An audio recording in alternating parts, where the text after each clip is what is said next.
For Tov, today's Daf Yomi is Bava Kamma Daf Chav Vav. We're going to start on Chav Hey Amabez, 4 lines from the bottom. Today's Daf Yomi should be dedicated for a Yeshua, for Am Yisrael, for a release of all those in captivity, for salvation, for all their families, for a Shemira on all the Chayolim, and may there be no more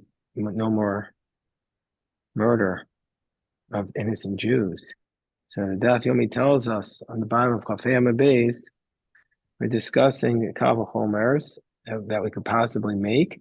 But Tehei Shein V'Regel, let tooth and foot be chayav b'rishus harav. We know if an animal eats in the public domain, he's exempt, and if it tramples on things in the public domain, it's exempt. But the Gemara says we should say it's liable from a Kavah Chomer, from a logical argument. Uma Karen Shabirshus Hanizak, Ena Mishalim El Chati Nezek. Just like goring, which is in the domain of the nizak, the damaged party, he only pays half damages, but Bershus Harabim Chayavis. But if it would be in public, it'd be liable. Shein V'Regel, tooth and foot, Sheberishus HaNizak, Mishalim Nezek Shalim, tooth and foot, where when they're in the domain of the nizak, they pay full damages, not half damages. Eino Din Sheberishus Harabim Chayav. For sure, they should be liable in public. So Amar Kra, no, we won't say they're liable because it says specifically in the verse, Uviyar b'stei acher, the damage happens in another's property, which means that they're only liable if it happens in another's property, not if it happens in the public domain. When Samara says, Midei koi kamrin, yeah, but we weren't trying to argue that they should be liable for full damages in the public domain. Public kamrin, we were only arguing they should be liable for half damages, not as much as they'd be liable in the nizak, but in half. So Gemara says, Amar Kra, the pasuk says, the chatzu es kaspo. It says in the pasuk when one ox scores another ox, and then the other ox dies, and he sells the living ox, and you divide its money in half. Chatzu es kaspo. Kaspo shel zeh, v'lo kaspo shel achar. So that's referring to goring. So when do you pay half? Only by goring, but not in any other circumstance, not by shein and regel. So we're on top of Chavav and Aleph, 3 lines from the top. So the Gemara tries another. The Gemara is going to have 5 attempted Kavah Chomers today. Well, let's try another thing. Let's say tooth and foot should not be liable at all in the domain of the nizak. They should only be liable for half damages, not full damages, from a Kavah Chomer, from Karen, from goring. Karen just like goring, which in public you are liable, but according to the Chachamim, you're only liable for half damages if you gore in the domain of the nizak. Shein v'regel, so tooth and foot, they're completely exempt. They don't even pay half damages in the public domain. Eino din, for sure in the domain of the nizak, they should only pay half damages. So why don't we say that? So the Gemara says, Amakra, Yishalem. Gemara says, no, it says when the animal does its damage in the other field, Mitav Sadeo, Mitav Kamo Yishalem, which means Tashlum Ma'alya. They have to pay the complete payment, not half payment. Third of Kavah Chomer. Well, goring you should not be responsible to pay half damages for goring in the public domain from a logical argument. Just like Shein and Regel, when they're in the domain of the Nizak, they pay full damages, but in the public domain, they're going to be exempt. Karen Nizak goring, which in the domain of the nizak only pays half damages. Eino din for sure should be exempt.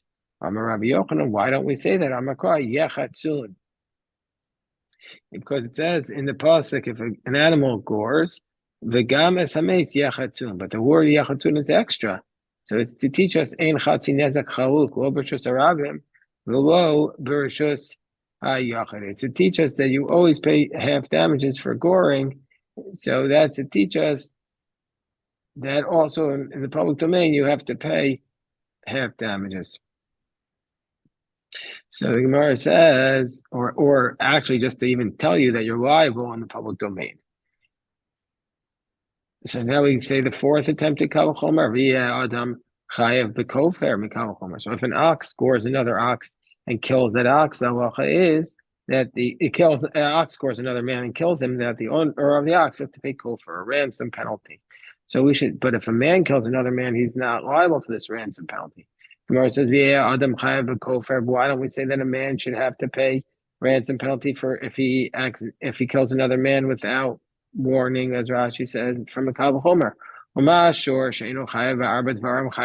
Just like an ox, where you don't have to pay the four payments. Just like an ox, you don't have to pay. What are the four other payments aside from damages? The pain, the medicine, the lost wages, and the humiliation. So just like an ox doesn't have to pay it, but he's liable for kofer. Adam shechayev b'arba dvarim eno din shechayev b'kofer. So for a man, well, if he damages, he does have to pay the tzari boy sheves and boshes. For sure, he should have to pay the kofer.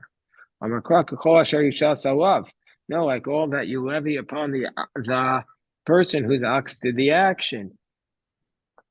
But Allah below Adam. So therefore, it's if the ox kills, but not if the man kills. Number 5, Kavachomer via Shor Chayav Barba Dvarim. Why don't we say an ox is liable to pay net tzar ripoy sheves and boshes from a Kavachomer? Adam Sheino Chayav Bakofer Chayav Barba Dvarim. Just like a person who's not liable for kofer is liable to pay tzar ripoy sheves and boshes. Shor Shechayav Bakofer, an ox that does have to pay this ransom penalty. Eno din shechayav Barba Dvarim. For sure should have to pay it. Amakra ish bamito below shore bamito. So no, so we say that it's a man against his friend. That's when you have to pay the salary push of a, but not if an ox does the damage against his friend. So now the Gemara asks a question. So we know that goring in the public domain is half damages if it's a tam, and in the private domain of the nizak is also half damages according to Chachamim. But regel is full damages. But we know that if an animal gores another man and kills him, he has to pay a ransom. So what about if the regel, let's say you have an ox that just is walking in the normal manner, but he's in the domain of the nizak, shedar sal gabetino krachman, it just walks over a baby and crushes the baby and kills it, bechatz or nizak. So if it would be paying damages, it would be paying full damages there. But now we want to know, do we make this ox pay the ransom penalty? If it was walking, he'd have to pay full damages. But in this case, it killed a person. So does he have to pay the ransom penalty? That's the question. Does he have to pay the ransom penalty? And what are the two sides of the question? Two sides of the question is Amrina Midi Davia Karen. Do we say it's like Karen? Karen, like Goring. Karen, Kivan Dava Treo Tosa Zimne. Once an animal gores 2 or 3 times, or Chayu, we're going to say it's manner to gore, and therefore Mashan Kofer. Then if it kills somebody, it pays the ransom. Hachinami Loshna. So this regel, it's like it's a mu'ah to do this, since it always does that. So therefore, it should also pay the ransom penalty for the damage it does with its foot.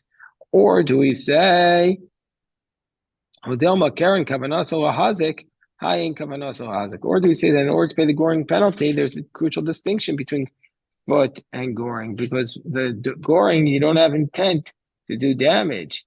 But here, the animal did not intend to do damage, so therefore it shouldn't have to pay the ransom penalty. Unlike the goring, where it intended to do the damage. So Gemara says, let's try and answer this question. Let's say a man brings his ox into the courtyard of somebody else. Reuven brings his ox into Shimon's courtyard, without Shimon's permission, and he gores the owner of the ox. So Reuven's ox goes into Shimon's yard and gores Shimon and kills him, umaced. Hashor b'skila, the ox gets stoned to death. Uba'alav, and the owner of the ox, i.e. Reuven, bein tab meimu masham kofer shoim. Divrei Rabbi Tarfon. Rabbi Tarfon says, well, we don't care if it was the first time the ox did it or it was the 4th time. He pays full ransom penalty. So meshalim kofer shoim. Divrei Rabbi Tarfon. So the Gemara says, well, 1 second. How could it be that if it's a time he pays the full ransom penalty? Gemara asks the question. Kofer Shalom Batam or Rabbi Tarfon Manole. How would Rabbi Tarfon know this law that if it was Tam, he pays the owner of the ox pays a full ransom. So the Gemara says, "Lav mishum desav like Rabbi Yossi Aglili." It must be that he holds like Rabbi Yossi Aglili. Damar Tam Misham Chatzi Kofer Bershus Aram. He holds like the position of Rabbi Yossi Aglili that we're going to say on Daf Mem Beis that a Tam pays half ransom. If your animal gores for the first time and kills a man, it pays half ransom in the public domain. So Rabbi Tarfon holds like Rabbi Yossi, who says Tam Misham Chatzi Kofer Bershus Aram. And so therefore, Maisi Lemi Kavachomer Miregel.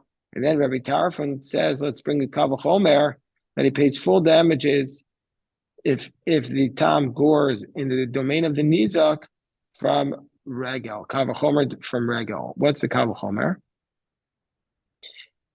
Rashi explains, just like Kiechi the Gamar Karen Tam, just like we learn out for the goring, regular goring, in the public domain, in the domain of the Nizak from our Mishnah. And this is how Rabbi Tarfon says, just like foot and tooth, which are exempt in the public domain completely, in the domain of the Nizak, they pay kofer shalom, they pay complete damages. So that's the basis for what we're saying, that he argues that tooth and foot pay full damages. Therefore, Karen, with goring, which in the public domain you pay half ransom according to Rabbi Yossi Aglili, for sure you should pay full ransom. So anyway, we see from here that the base of this Kal V'chomer, according to Rabbi Tarfon, is that there's kofer by the foot.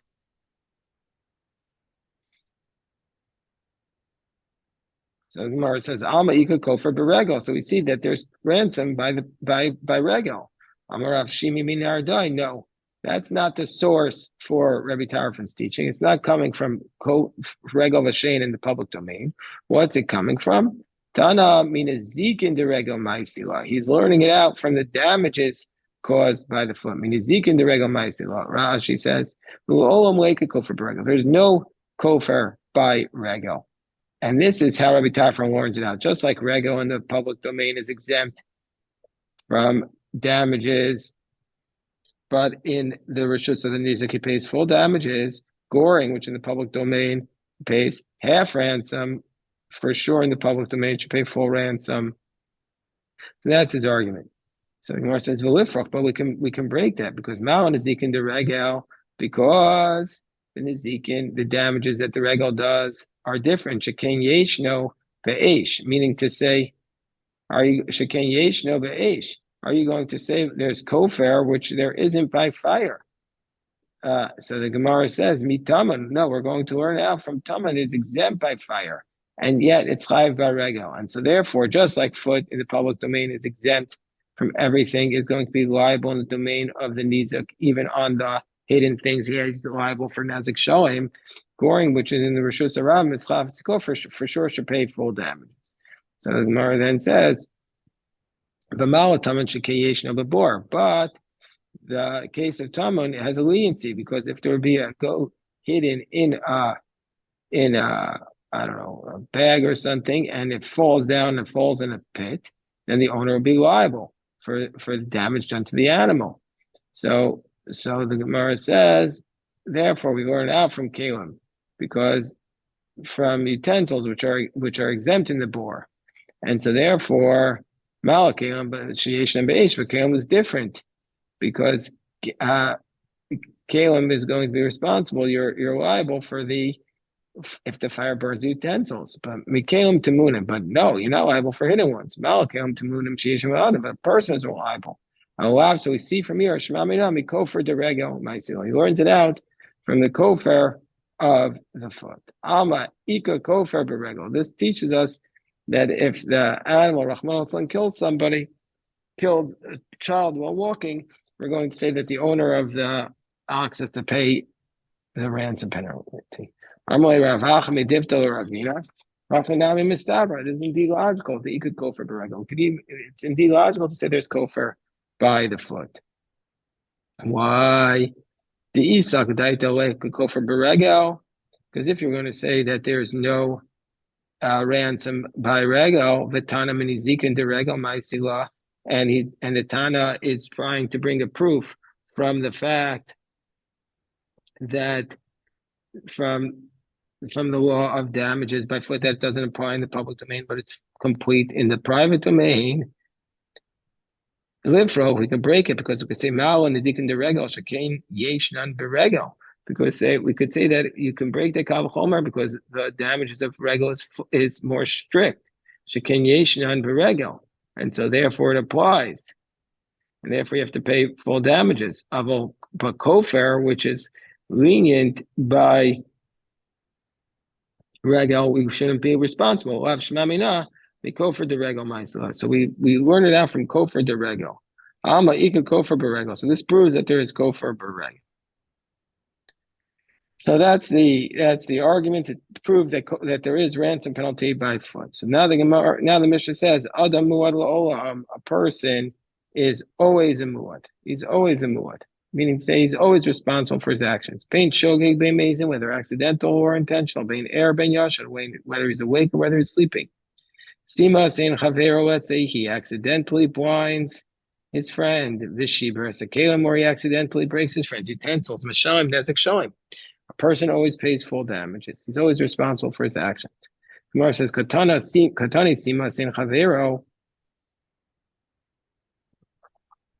So the Gemara says, let's analyze this statement from the Mishnah. It says if you blind the eye of your friend, must be that if you do it in a manner similar to breaking the utensils where you have liability. Ma hasam nezik in arbat varam lo. Just like in the case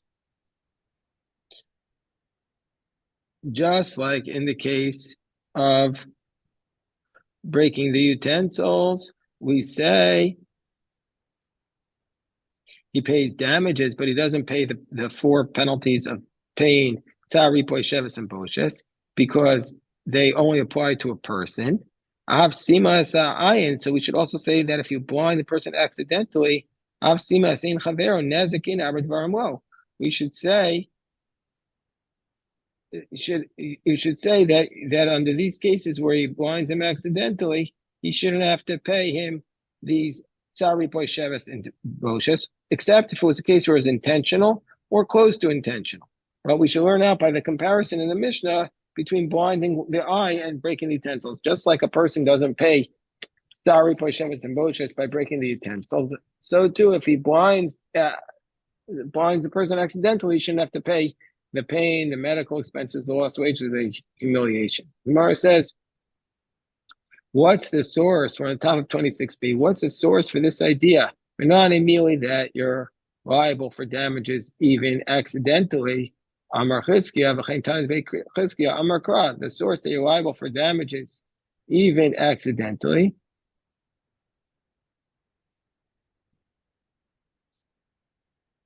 Amakra petza tachas patza. It says a wound for a wound, and that is extra. We don't need it because it's already written that you have to compensate him for his wounds. L'chayvo ala shogeg b'mezid ones karatzon. It's to say you're obligated if you do it accidentally, like you did it intentionally, or without cause, as though you did it willingly. So the Gemara says no, but don't we need that pasuk to tell us that even if you damage the person, but there was no damages that you pay pain, don't we teach us that even, as Rashi says, even in a circumstance where there's damages, you also pay the pain, that we might have thought that you only pay the pain penalty in a case where you didn't do any damages. Like, for example, if you burnt under the fingernail, that he didn't basically do any damages because his value is not diminished. So therefore, I might have thought that there's only pain penalty in that case, but in the case where there's damages, there's no penalty.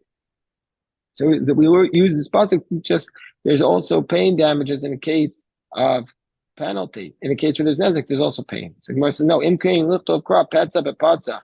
My tachas petza, why does it say tachas petza shma min atarti? So we see both rules. So Amarava, Evan Haisa Evan Munachas. Let's say you have a stone placed in his chest. The guy didn't recognize it. And he stood up and the stone fell out. With respect to damages, we make him pay. Even though he didn't know about it, it was an accident. with respect to Tsari, Poi, Sheves, and Boshes, he's exempt because we said that you only pay that penalty when it's intentional or close to intentional. But in this case, it was that it was accidental, so he doesn't pay it. When in Shabbos, with respect to Shabbos, if he violates the Shabbos because the stone goes out of his domain, so therefore,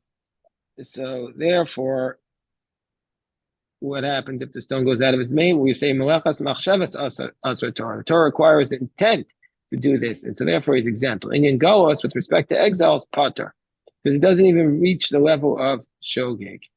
He has to have we're going to say with respect to exile, we're going to say it's exempt because there it says makeh nefesh bishgaga, and this is not even called accidentally, because what's called accidentally, Rashi says, where you had knowledge from the outset, but you didn't know that the stone was there.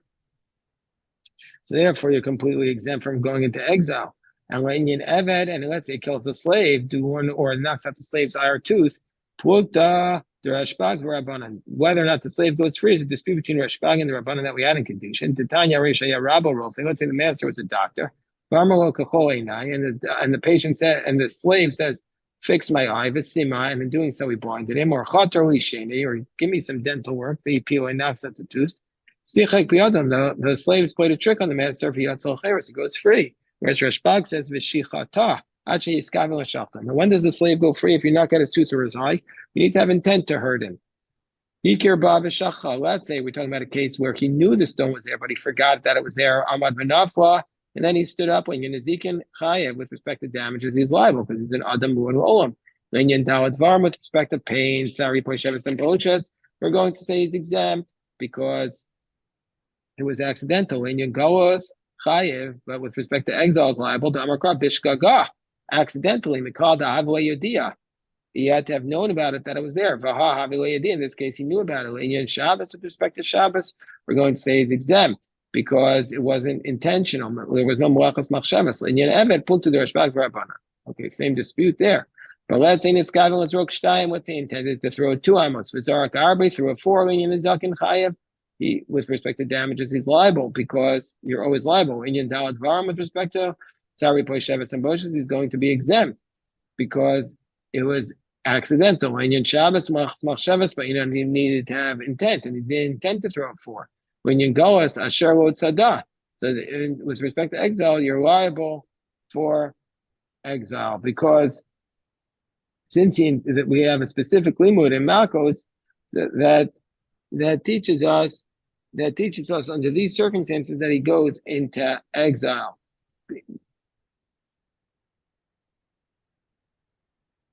That's the first explanation of Rashi's. But Rashi then gives a Lishna Achrina and says just the opposite. He says he's exempt from Golos because it means to say that he only intended to throw it a shorter amount, not the full amount. And so therefore he goes into exile. So Rashi gives both explanations. Let's say this guy was let's say he intended to throw it 4 amos, but he threw it 8. He's liable for damages. Because it was an accident. Indian Shabbos, but Omer Kol Makom Tanuach. He says, wherever it falls, I'll be happy in. If he said wherever it falls, I'll be happy, then he's liable. If he doesn't say that, he's not liable. So then we'd have the dispute, presumably, whether or not he'd be with respect to Goas, would it be liable or be exempt, like that Rashi recorded in the previous case. Then, with respect to a slave, put to the Rashbag Rabbanan. Rabba says, let's say we have the following case: Zara Klimi Rosh Agag. Let's say a person. We had this case just a couple of days ago. We had it on 17b, so 9 days ago. Zara Klimi Rosh Agag. Let's say somebody throws utensil off a rooftop. And somebody else, before it reaches the bottom, comes along and breaks it, potter, he's going to be exempt. My time, what's the reason why exempt? He broke a broken utensil. So, therefore, he's exempt. That's what Rabbah says. Let's say he throws a utensil off of the roof. This is a little different. There were blankets or mattresses to cushion the fall so it wouldn't break. And somebody else comes along and removes it, or he himself goes down and removes it. Potter, under those circumstances, we're going to say he's exempt. Why? My time of because at the moment he threw it, psuke mistake gera. At the moment he threw it, so we're going to say it wasn't going to break. And so therefore, how did he break it? Only by removing it. And so therefore it's what's called a grama benezikin. It's an indirect cost of damages. And so therefore it's going to be exempt. It's going to be exempt under those circumstances. But we want to say the Tosfos here. Tosfos here says, Kadam Vasilko, Pirish of Alphas, the Rabba with Tameh, that Rabba says, follows his logic. The Rabbah says the lay slay dina de garmi, the rosha goes al kama. And we're going to get to this in 98. There's grama, something that's caused in damages. There's intentional. Grama is exempt. But then there's something in between, which is garmi. What's garmi? Garmi is where you did an action that was indirect, but not as indirect as if you as grama. So, for example, the case here is the classic case is, let's say you take somebody's IOU and you burn the contract that he could have used to make a claim. So there, you didn't actually cost the money, but you did cause the money by burning this contract. So Rabbah must be in the position, he says, that you're not liable for garmi, because this case where the guy removes the pillow that it was going to fall on, and then the utensil that the other guy threw broke. So therefore, it's a case of garmi. So Rabbah says he's potter, but nira grama ben who potter kolayama. But the Re says this is not a case of garmi. This is a case of actual grama. That's a huge dispute amongst the Rishonim. So we'll leave that. We'll leave that for when we do this be'iyun. Okay, so we'll stop here. God willing, pick this up. We'll review this at 8 a.m. this morning. We'll pick this up again tonight at 7:20. And we say to everybody, if anybody has any questions, happy to address. A big shkoyach to everybody.